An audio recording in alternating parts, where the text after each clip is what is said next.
MP board कक्षा 12वीं वाले सभी बच्चों का कल यानी कि 12 मई को द्वितीय परीक्षा का भौतिक शास्त्र का पेपर होने जा रहा है। हायर सेकेंडरी सेकंड एग्जामिनेशन वर्ष 2026। प्यारे विद्यार्थियों, आप सभी छात्रों के लिए जो क्वेश्चन पेपर मेरे द्वारा बताए जा रहे हैं वो बताए जा रहे हैं set A, set B, set C व सेट डी, यानी कि 4 से 5 सेट पेपर मेरे द्वारा बताए जा रहे हैं जो कि आपको परीक्षा में देखने को मिल जाएंगे।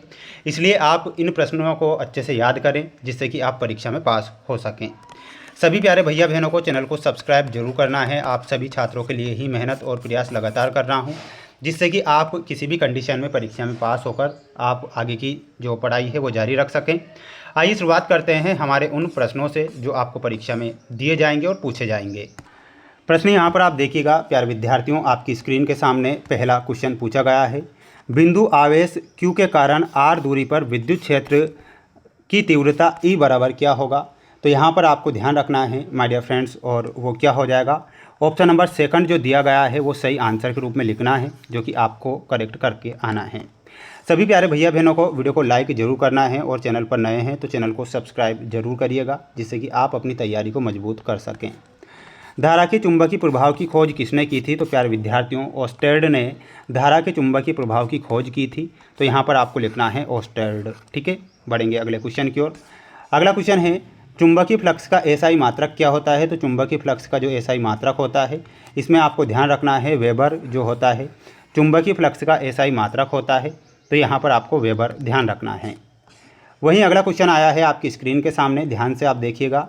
निर्वात में विद्युत चुंबकीय तरंग का वेग होता है। तो निर्वात में अगर पूछा गया है तो यहाँ पर आपको ध्यान रखना रहेगा वो क्या हो जाएगा, C बराबर 1/2 न्यू ई 0। ठीक है, यहाँ पर ये करेक्ट करना है। अब हम बढ़ेंगे हमारे अगले प्रश्न की ओर। अगला क्वेश्चन देखिएगा। ज्यामितीय छाया में प्रकाश के अतिक्रमण को क्या कहते हैं। ज्यामितीय छाया में प्रकाश के अतिक्रमण को क्या कहते हैं। तो उसे विवर्तन बोला जाता है। तो यहाँ पर आपको विवर्तन याद रखना है। विवर्तन विल बी करेक्ट आंसर। वहीं अगला क्वेश्चन है, ध्यान से देखिएगा। एक फोटोन की ऊर्जा 3 eV है। तो फोटान का तरंगदैर्घ्य क्या होगा। तो फोटान का जो तरंगदैर्घ्य होगा वो कितना हो जाएगा, ध्यान रखना है 412.nm तक। ठीक है, तो न्यूटन मीटर तक ये आपको करेक्ट करना है। अगला क्वेश्चन देखिएगा, यहाँ पर अगला प्रश्न है आपका। 1 ग्राम पदार्थ के समतुल्य ऊर्जा होगी। प्यारे विद्यार्थियों, 1 ग्राम पदार्थ के समतुल्य जो ऊर्जा होगी वह क्या होगी, प्रश्न आपसे पूछा गया है। तो ध्यान रखना है आपको, और वो हो जाएगी 9 × 10⁻13 जूल। तो यहाँ पर फोर्थ करेक्ट करना है। इसके बाद यहाँ पर आप देख पा रहे हैं ये आपके रिक्त स्थान वाले प्रश्न आए हैं परीक्षा में जो प्रश्न पूछे जाएंगे। ध्यान से आप देखें। 2 समांतर चालक तारों में एक ही दिशा में धारा प्रवाहित हो रही है, वे एक दूसरे को करेंगे।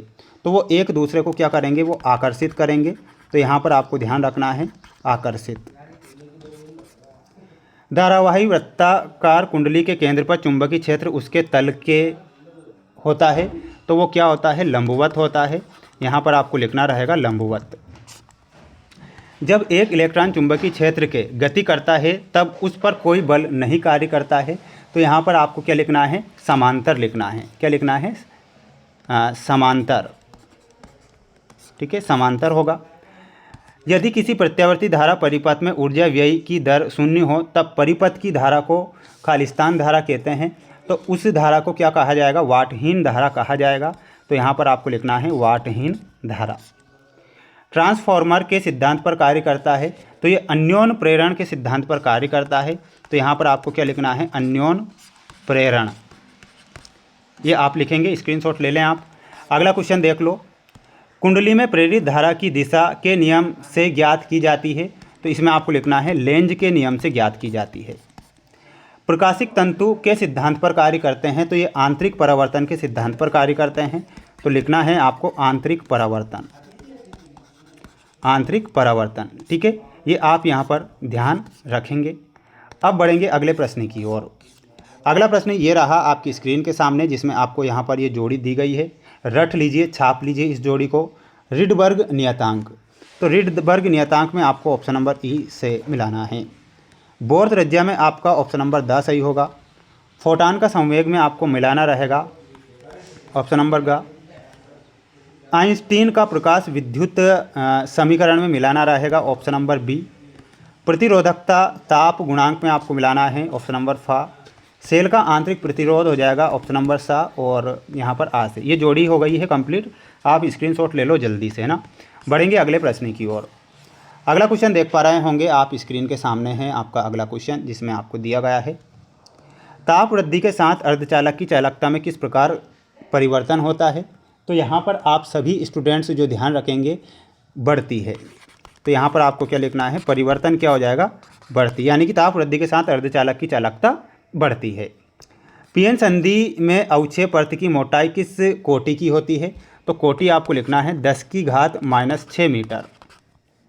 देखिएगा 10⁻⁻6 मीटर।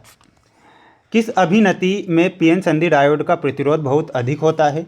तो यहाँ पर अभिनति बताना है आपको, कमेंट बॉक्स में ये याद करके जाना है और आंसर बताना है आपको। यंग की द्विलिष्ट प्रयोग में किस रंग के लिए फ्रिंज चौड़ाई सबसे कम होती है। तो इसमें आपको लिखना है पश्च अभिनति। क्या लिखना है, पश्च अभिनति।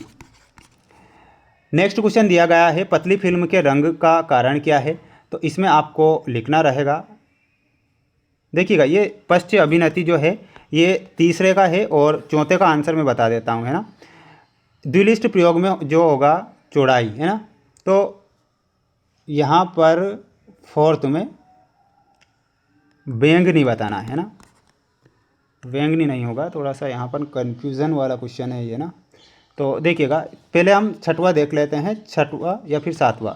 विद्युत चुंबकीय स्पेक्ट्रम के किस भाग की भेदन क्षमता सर्वाधिक होती है। तो गामा किरणों की होती है। तो यहाँ पर आपको लिखना है गामा किरणें, ये आपको करेक्ट करना है।